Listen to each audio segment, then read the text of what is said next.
Hey guys, what's going on? John here from What's Spinning, here tonight to do something that I don't normally do, and that is talk about some of my favorite albums of the year so far. I figured we're about halfway through March now. It's about time. So without further ado, let's chat about some of my favorite music of the year so far. I want to start out by talking about the new Gatecreeper EP, An Unexpected Reality. There seems to be no stopping these guys right now. These guys are one of the most exciting and fresh faces in death metal and grindcore or crossover or hardcore punk or whatever you want to call them. They're doing a lot right now, and more importantly, they're doing a lot very well. And would you believe it, this new EP, An Unexpected Reality, it's more of the same, but in like the best way. The first half of this EP is completely out of control, completely some of the most crushing material that they've put out to date, and that's really saying something if you've heard like Sonoran Deprivation. But at the same time, a lot of it just remains very well written, very well thought out, very complete. And not only that, but the second half of this EP, the 12-minute monolith that it ends off with, shows them pushing towards the future, which is just as exciting, maybe even more exciting, as it shows the band taking on like a really grisly, emotional black and doom metal, and it just comes off as this crushing funeral dirge that's super emotional and just completely out of left field. And honestly, it's really exciting for the band's future. I cannot wait to see what they do next. Up next, I want to chat about this new album from Viagra Boys, Welfare Jazz. This is one that really caught me off guard for a completely different reason. This may not be the absolute explosion of disgusting and gritty energy that I was really looking forward to when I was expecting their new album to be coming out soon. But honestly, this is something actually a lot cooler. It shows them really branching out into a lot of new sounds, getting their artsy side more intact while keeping that tongue-in-cheek humor that they have really worked so well with in the past. At the same time, there is also even some nods to like cowpunk and alternative country on here, which is so odd coming from a Swedish post-punk band. But this album really caught me off guard, and it's an absolute blast. Post-punk in general has been killing it this year. Which leads me to another truly great artsy post-punk album, probably my favorite album of the year so far, the new album from Shame.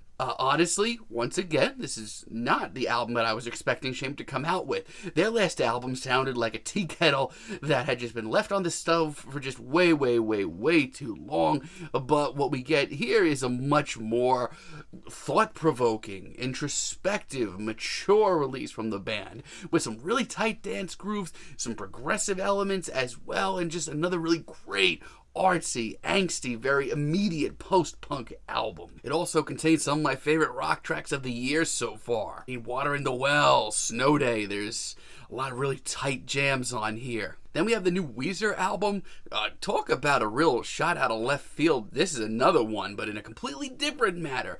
Weezer albums are weird for me because I never know when I'm gonna like one. I mean, there are times in the past where I've enjoyed a Weezer album that nobody else has liked, like Hurley, or, the very iffy with most, everything will be alright in the end. But then I've also hated a lot of albums from Weezer too, probably more than I've actually enjoyed. This new one, though, OK Human, is a very soft, light on the ears, very visual, very pleasant and quaint Baroque pop album. And you know what? It's really charming. It's very sweet. It's very catchy. It shows them giving numerous nods to the Beatles and a lot of other piano rock of the late 60s and early 70s. I mean, a lot of bands couldn't pull this off, and I didn't think the Weezer could. As a matter of fact, when I first heard the singles leading up to this album, I said, no thank you. Just keep me away from this. But it is probably the most fun and just the nicest sounding Weezer album in a while. Up next, we have a metal album. Spoiler alert, though, this is not going to be a metal album that I can see like everyone universally enjoying. This is strictly a me kind of metal album. Even though I have seen most reviews for this to be a pretty stellar, I think it's fantastic. It's the new Tribulation album, where the gloom becomes the sound.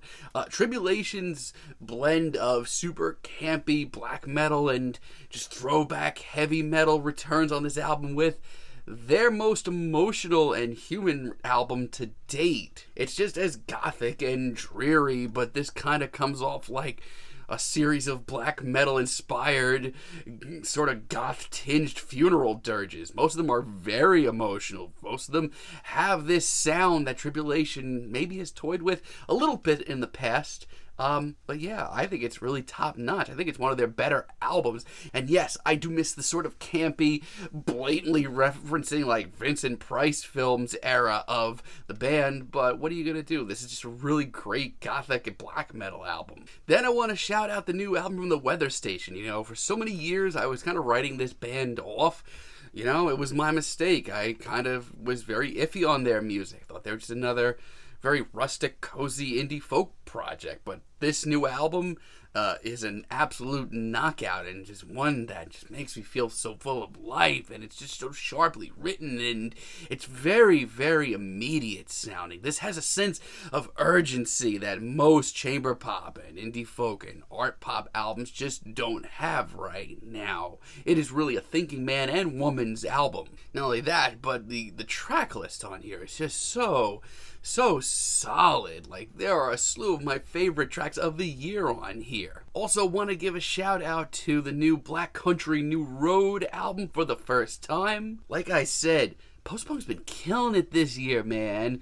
And this is another great example of it. This is a wild, eclectic, and really adventurous debut album that really puts them on notice very quickly. It's very exciting. It has a lot, and I mean a lot of really great roots coming from other genres. There are a lot of really great lyrical moments on here. I don't know, the lyrics completely captivate me. I could see like old school Slint fans being super into this, but also it has a jazzy side that gets really intense right now. It's just a very bold debut album, and one that just left me craving for so much more. Also, hey, that new Django album was pretty good, wasn't it? And this is coming from a guy that has never enjoyed a Django album. As a matter of fact, their last two albums are some of my most negative reviewed albums that I've ever talked about. But lo and behold, this album is genuinely very quirky, very well produced, very well written, super catchy, easily the catchiest set of songs they've come out with in years. But also, there is something genuinely very odd about this album. Much like a couple of years ago when MGMT released Little Dark Age, there is something weird about this album, and I just can't help but cozy up to that. Easily my favorite Django album, but honestly, one of the cooler indie pop albums I've heard this year. Also, want to shout out the new Harakiri For The Sky album, Mære. This is another black metal album, and another one that I don't feel like might be for everybody, because it is an hour and a half, and it is that's a lot. That's massive for anybody. Like, if you're a Harakiri For The Sky fan, yes, check this out. But if you're new to the band and you're new to black metal and post metal and all of that, and black gaze as well, this is going to be a lot to chew off. But if you are a fan of these guys, I think this is their most emotionally potent, driven album to date. The songs on here, God, these performances are so great. Instrumentally, it doesn't let up. It's emotional when it needs to be, but it's not like a sappy metal album. It goes hard. I just think that this is just scratching all the itches for me right now. Like I said, though, if you're not into this, I totally get it. Also, King Gizzard and the Lizard Wizard really got me back on track with them with their new album, LW. Not only is it a really great album, but it made me rethink everything I kind of was iffy on about their last album, KG. They just seem super refreshed. They seem back on top. They are writing catchy songs again. They just seem to be pushing the envelope again. I mean, what else can I say right now? That is just really everything that I needed to hear in their discography right now. And finally, new album from Painted Shrines, debut album from Painted Shrines. It's really good if you enjoy the music of Woods or Sky Green Leopards. This is the coming together of Jeremy Earl and Glenn Donaldson of those projects.